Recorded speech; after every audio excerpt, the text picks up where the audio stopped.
Good morning, John. Good morning, Hillary, and good morning to all our friends out there on Facebook. As you can see from the surroundings surrounding me, we are not in our usual home turf this morning. There goes Hillary. Oh, yeah. Hi. Hi, John. So I will get more into where we are and why we're here and what's going on in just a minute. Those of you who have been following my posts already know. But I'm going to just dive right into things here. It is Sunday Morning Live with John M. And Hillary. And we do have special guests this morning, whom I will introduce in just a moment. But first I'm going to sing you a song, which I think is somewhat appropriate given where we are. This is an older song that I don't think is on any of my records yet. Anyway, it goes like this.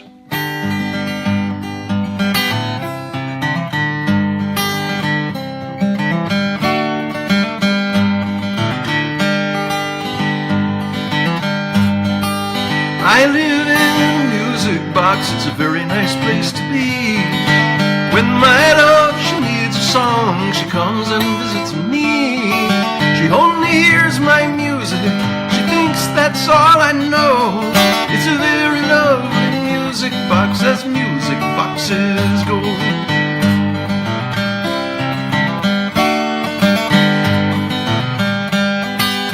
I live in a music box, and this is where I'll stay.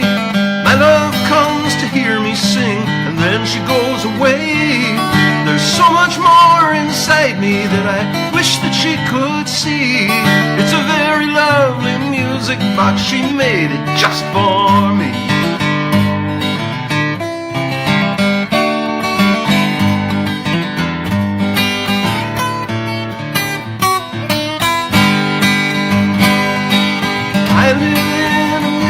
But tell me, am I wrong to wish that I could show her that I'm more than just a song?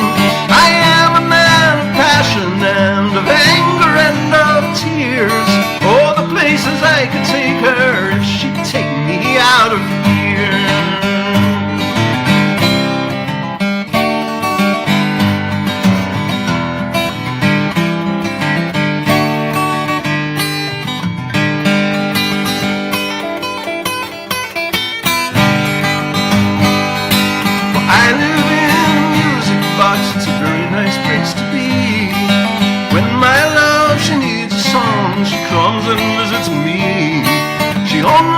My music, she thinks that's all I know. It's a very lovely music box, as music boxes go.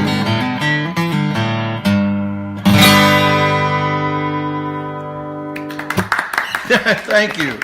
Now you can Thank you very introduce much. Russ and Julie. And who are those people clapping? This is Russ and Julie Paris. Russ and Julie of Russ and Julie's House Concerts, and we are at their home, which is the location, the venue for Russ and Julie's House Concerts. It is Russ and Julie's house, hence Russ and Julie's House Concerts. And you can't really see it from this angle, but behind this couch there is a stage, and there's a PA system set up right behind us here.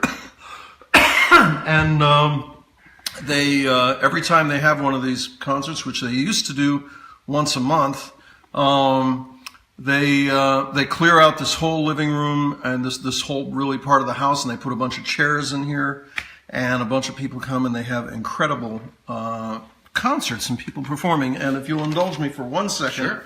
I made myself a list. I visited your website and I looked at your past performers. This is a very small, abbreviated few clips out of their list they have, which is so extensive. I could spend the whole 20 minutes sitting here reading off people who have played here, but just a quick cross-sampling of the kind of artists they've had perform here in the past.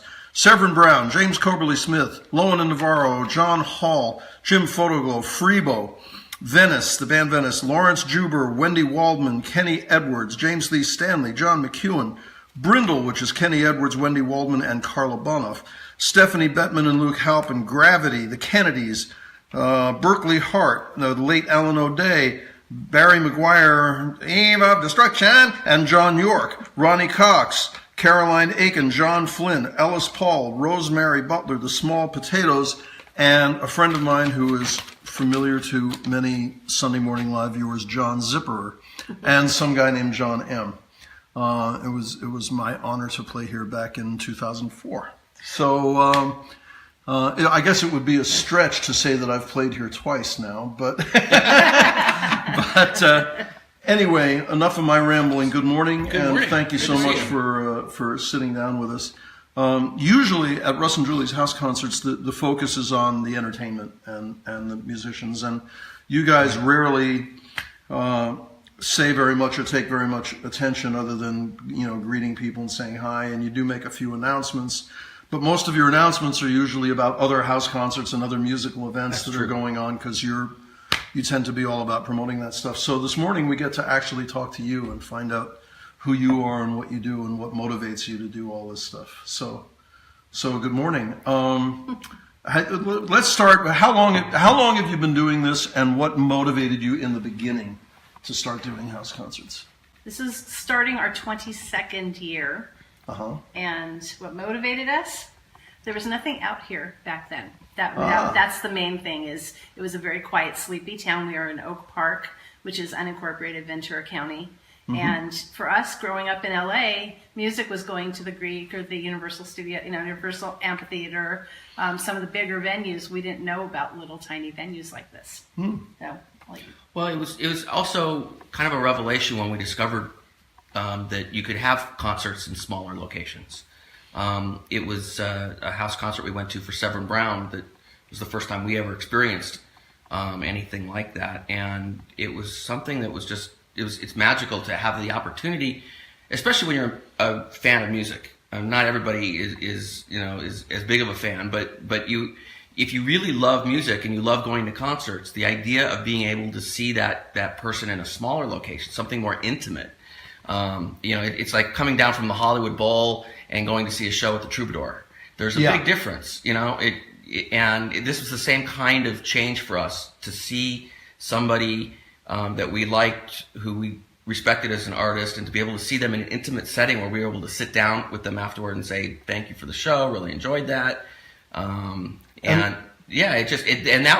was kind of a new concept for us, and we thought, gee, this room here would really work well for it, which was just a fluke, but it does. It works. The acoustics are very good, and it's a nice room.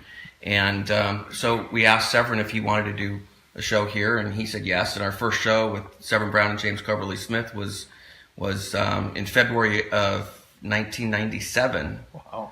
We had 55 people, neighbors, friends. We knocked on doors. We sent formal invitations.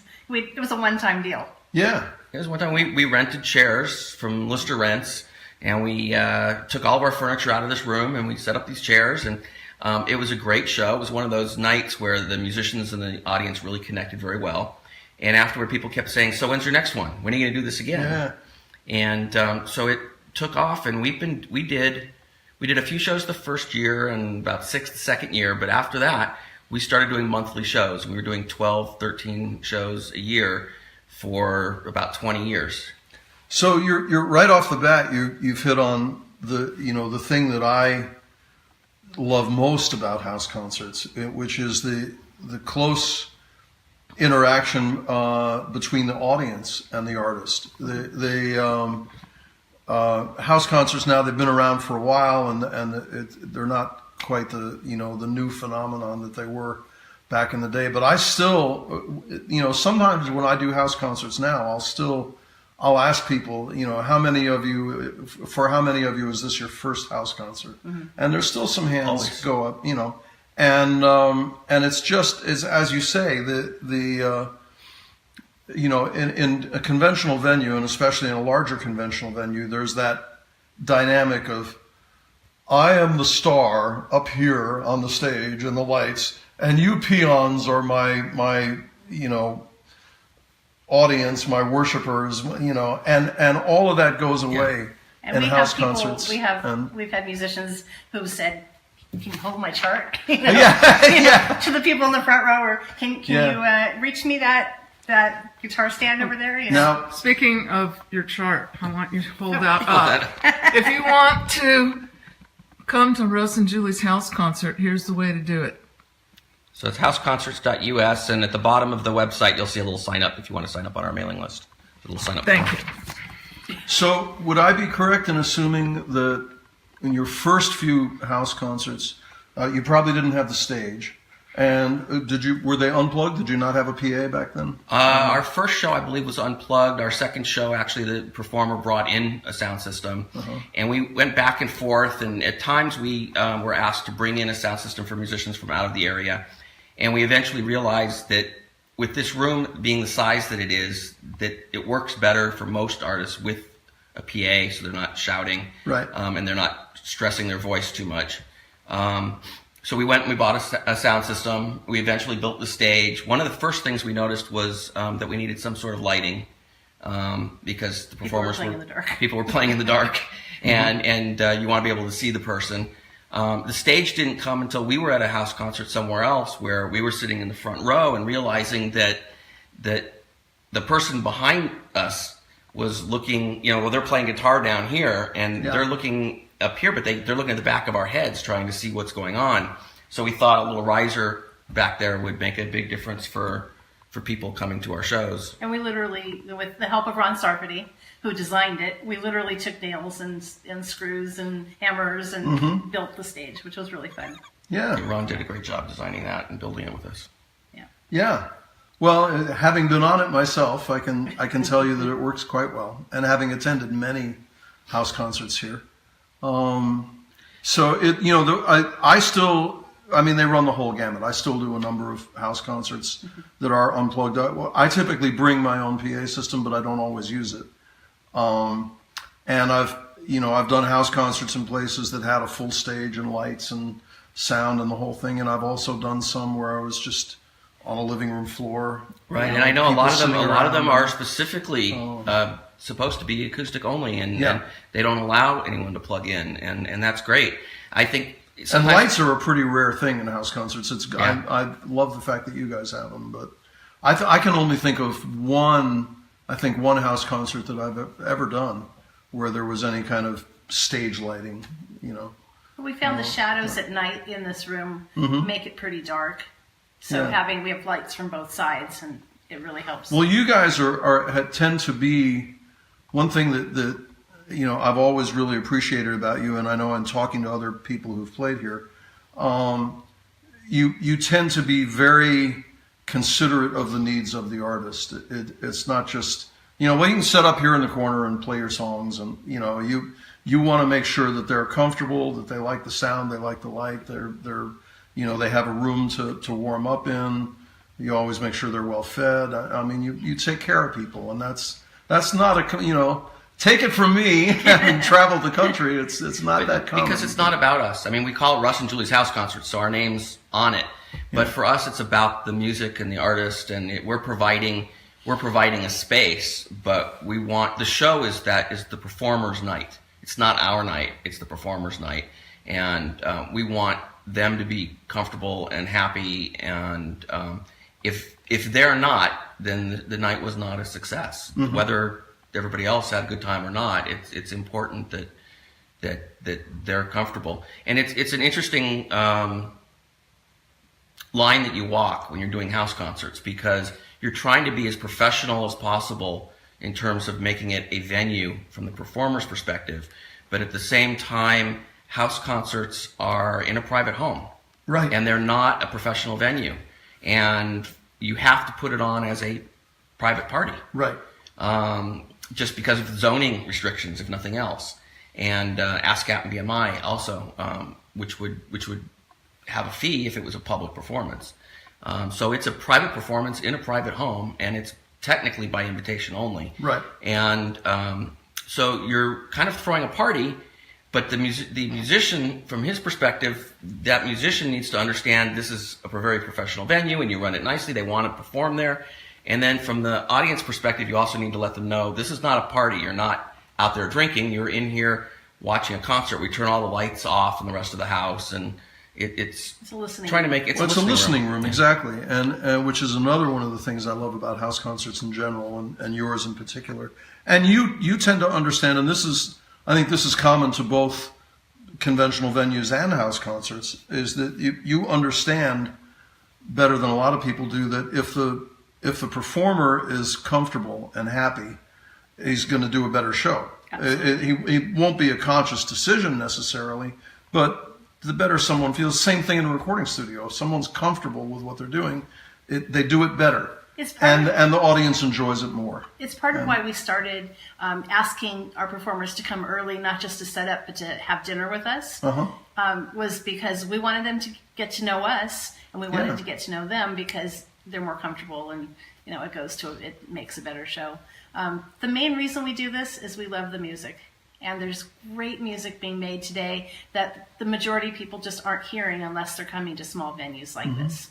And so the reason we do this is to show the heart of what live music's all about, and put it out there, and making everyone comfortable and making a place to be is so that we can just accomplish this showing off the music that we love. Well, it definitely shows.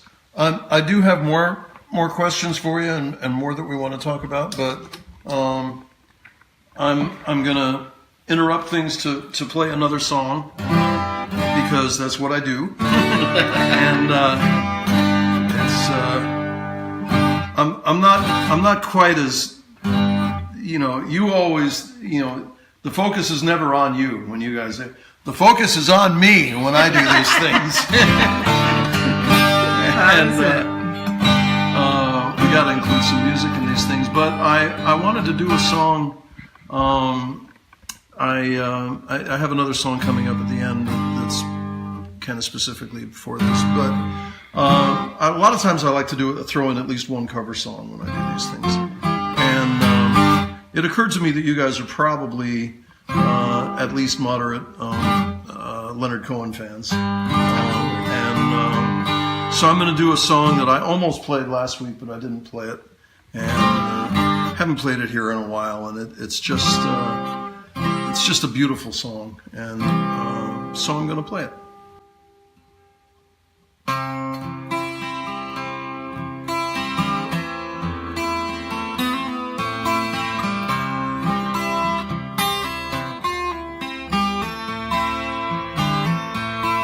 Heard there was a secret chord David played and pleased the Lord. You don't really care for music, do you? It goes like this: the fourth, the fifth, the minor fall, the major lift, the baffled king composing hallelujah,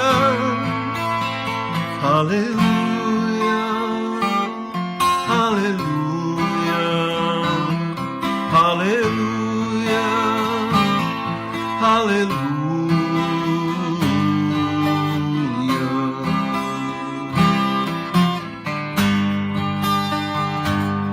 Oh, your faith was strong, but you needed proof. You saw her bathing on the roof. Her beauty in the moonlight overthrew you. Tied you to a kitchen chair. She broke your throne, she cut your hair, and from your lips she drew the hallelujah, hallelujah, hallelujah,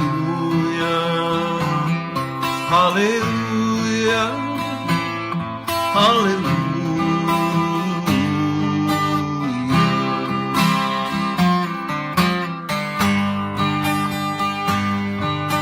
Baby, I've been here before. I know this room, I've walked this floor. I used to live alone before I knew you.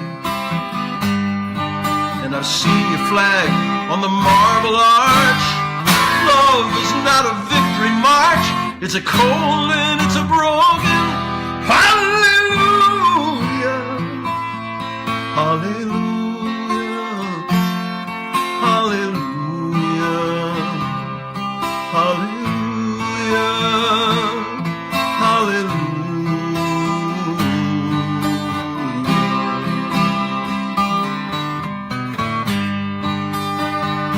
Well, now, there was a time when you let me know what was really going on below. But now, you never show that to me, do you? I remember when I moved in you, the holy dove was moving too, and every breath we drew was hallelujah. Hallelujah. Hallelujah. Hallelujah. Hallelujah.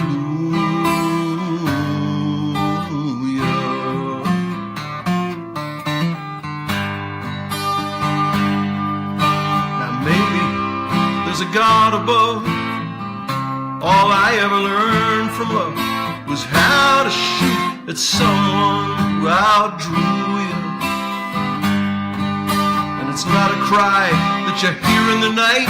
It's not somebody who's seen the light. It's a cold and it's a broken. Hallelujah. Hallelujah. Hallelujah. Hallelujah.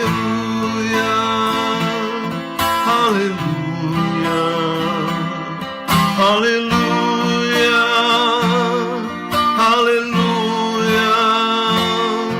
Hallelujah.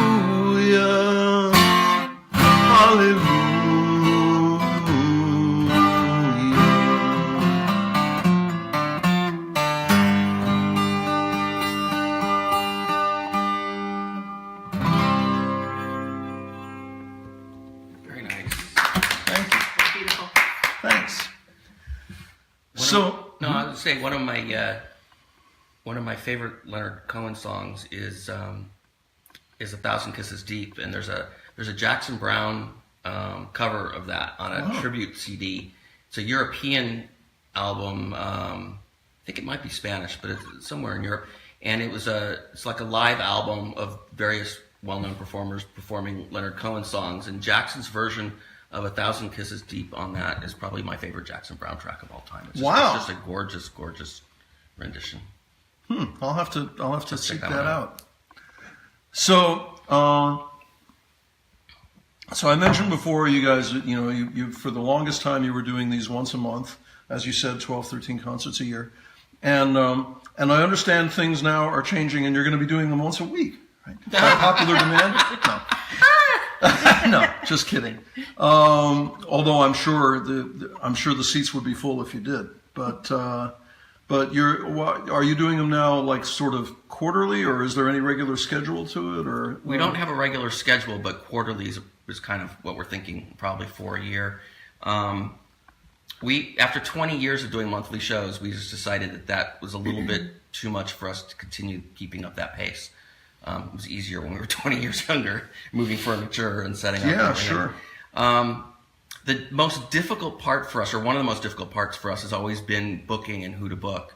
We can't accommodate all the great musicians that we'd like to accommodate. Some of our friends and the music community that we'd love to bring in that we haven't had the ability. There's only so many times a year that we can do it. And cutting down to maybe 4 shows a year is going to increase that problem exponentially. It's going to be. It's already a huge issue, but we really felt like we needed to cut back. It's just something that we've got a lot going on in our lives. We've got new grandchildren that we want to spend time with.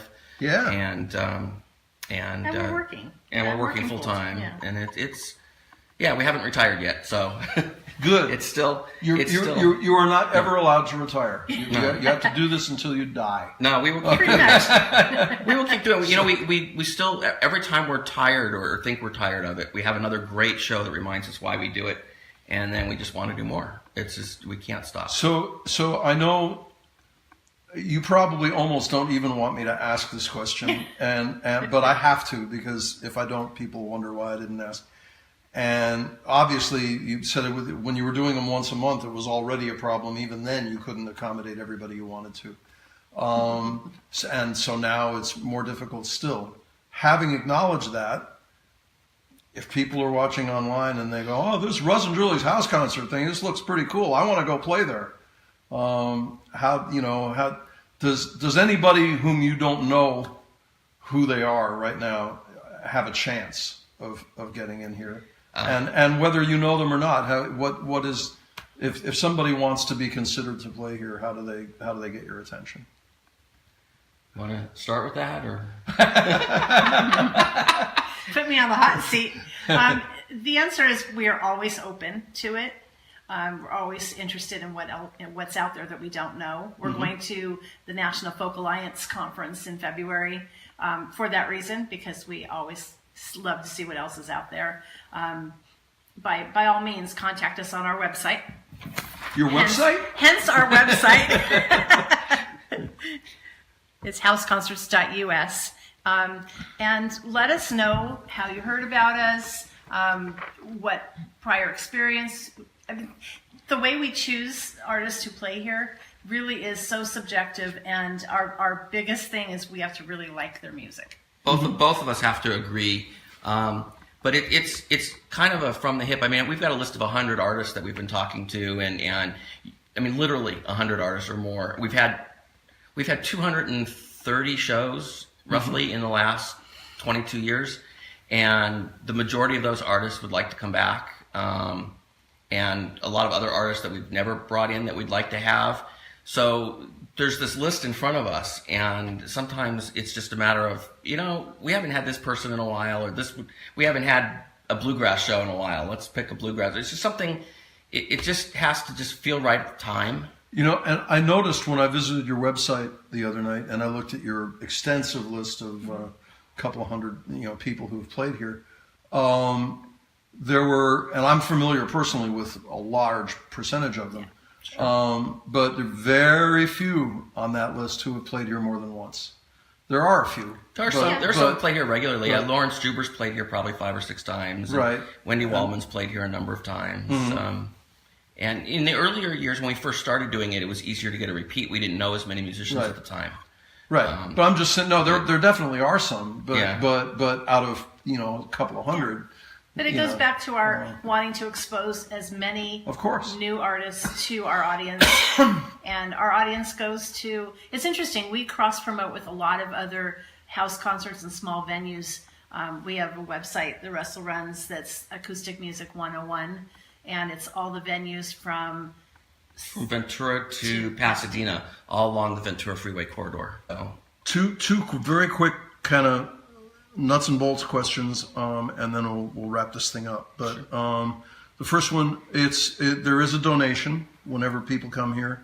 Is it 20 now? We asked 20. When we started, it was 10, and then we went up to 15, and then now it's been 20 for quite a while at this point. And does all of the money go to the artists? Yeah, we give 100% of the money to the musicians. It's a voluntary suggested donation that everybody pays. And it all goes 100% to the artist. We don't touch it. It's not ours. We don't, again, it's from our perspective, it's a private party, and you're not allowed to make money, and we don't have a business license, and house concerts really walk that fine line, and we don't want to cross it by making money when we're not supposed to. So and I know you guys provide food. Really great food, too. So that's all at your own expense. Yes, it is. Julie loves baking, so... Yeah. And it's a potluck, so it's not that we're providing all the food. And last but not least, if people want to contact you, not just to say book me, but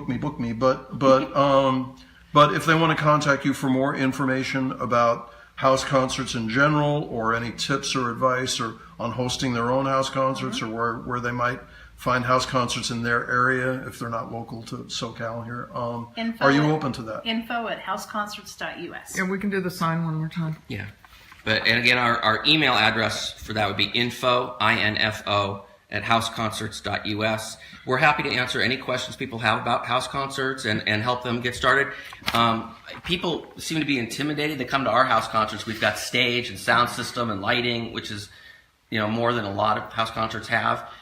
We've been to house concerts in apartments and on rooftops. I can attest to the fact that almost anybody can do a house concert almost anywhere. I've done them in very small apartments. I did one in my film, in a hair salon. Yeah. Yes, that was a great scene. Love that.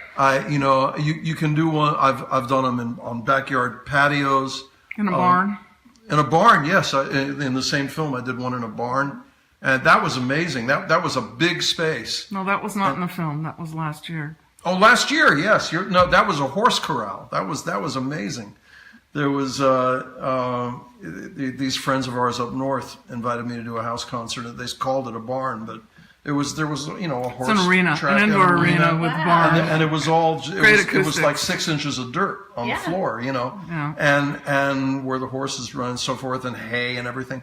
And I pulled up to unload my PA, and oh my God, what am I getting into? And people started showing up, and we stuck chairs into this dirt, and they all came in their boots, and they clopped on in there, and it was amazing, and the acoustics were incredible. But it's about bringing music back down to the grassroots level. Yes, it's bringing it to the people. I mean, people before there were big venues like we have today. I mean, there's always been venues like the Coliseum in Italy. Yeah.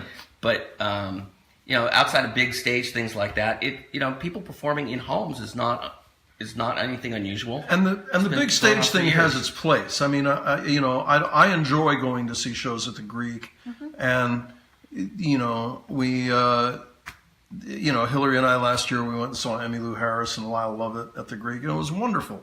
And we recently saw Todd Rundgren in a big theater, and so that's that whole I'm on stage and you're not. That whole thing has its place. Yes. Yeah. And with the lights and the smoke and the mirrors and all that, it's fun.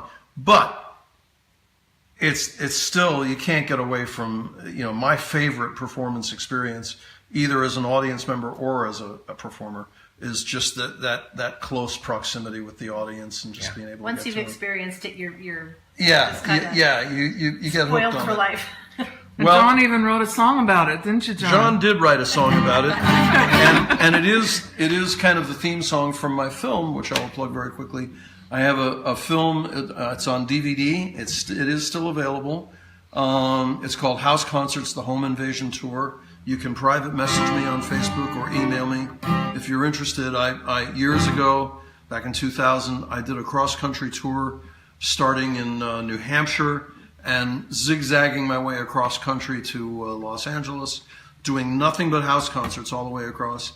And I had a film crew in a Winnebago that followed me and just filmed everything that happened. Of course, they filmed all the shows and searching for hotels at 3 a.m. and eating at Denny's and meeting people and everything that happened. And we made a film of it. And I'm going to wrap things up with this song from that film. I also want to mention, we've shown your website several times, but I will also tell people, if you didn't catch it or if you don't remember it or whatever, you can just simply Google Russ and Julie's house concerts, and before you even finish spelling it, it'll come up. That's how I found that website, and all the information is there.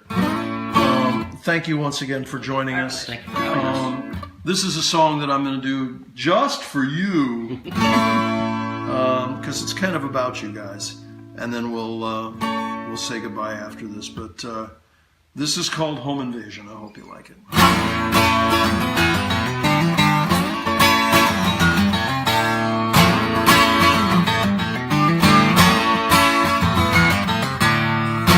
Wheels and 18 strings, that's my contribution. Everywhere from Delray to Delaware, Timbuktu to Tucson. I'd sing for everyone, absolutely anyone. Yes, even your son. Gather round now, lay your money down now. Are you ready? Let's do one. Ain't no family reunion. Ain't no 4th of July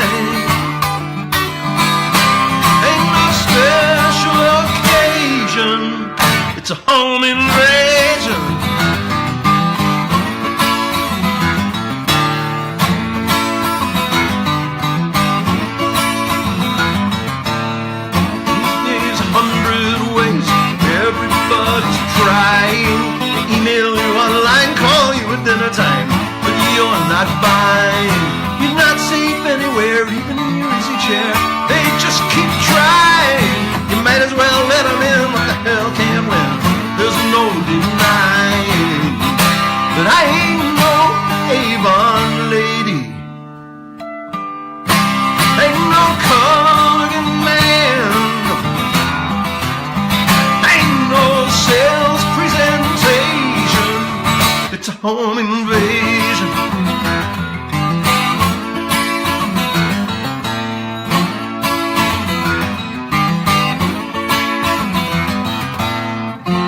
You can have your mirror balls, your concert halls and bars.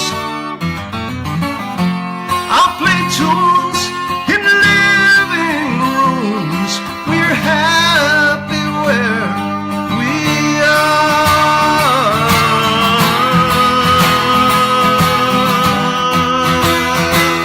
Yeah.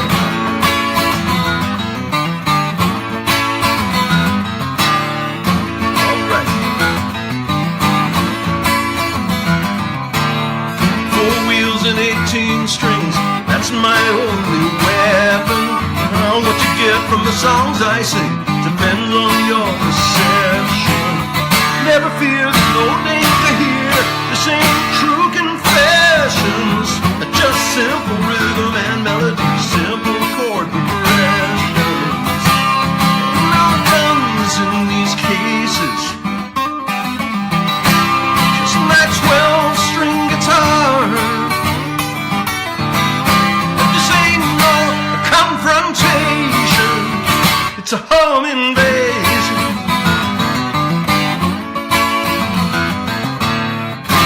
This is your invitation to a home invasion.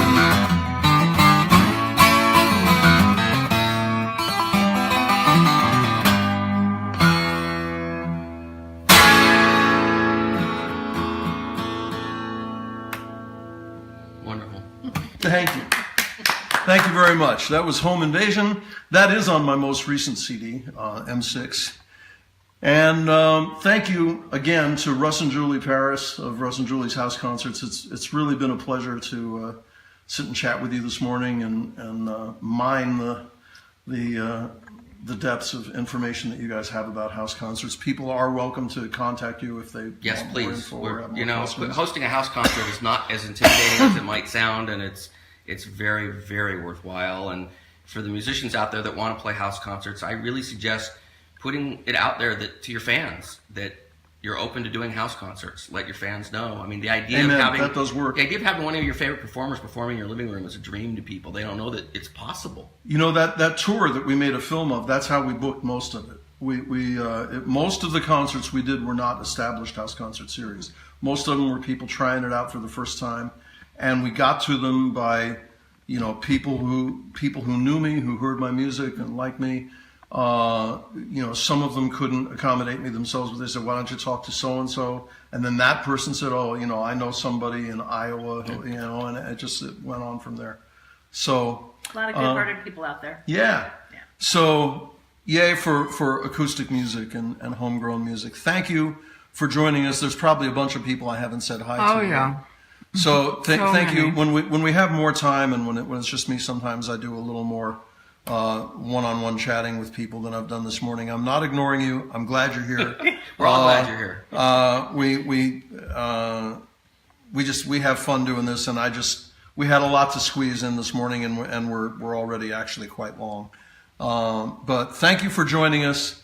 And next week, I believe it's next week. I'm doing this from memory, so I could be wrong, but I think next week we have Bill Berry. I believe so. Of Bill Berry's Songwriter Square is going to be our special guest. So we'll be back next Sunday. We'll see you then. We did go long this morning. Thank you for joining us. Thank you for sticking with us. And we'll see you next week. Hillary? Yeah, thanks everybody for coming. Sorry we didn't acknowledge all of you. And Russ and Julie, you're very popular. We've got a lot of people on here, and you can Nice check to them see all. everybody. Yeah, you can check Thanks them all for out. coming, for visiting. Have a great week. Bye. Wow, I didn't even realize we went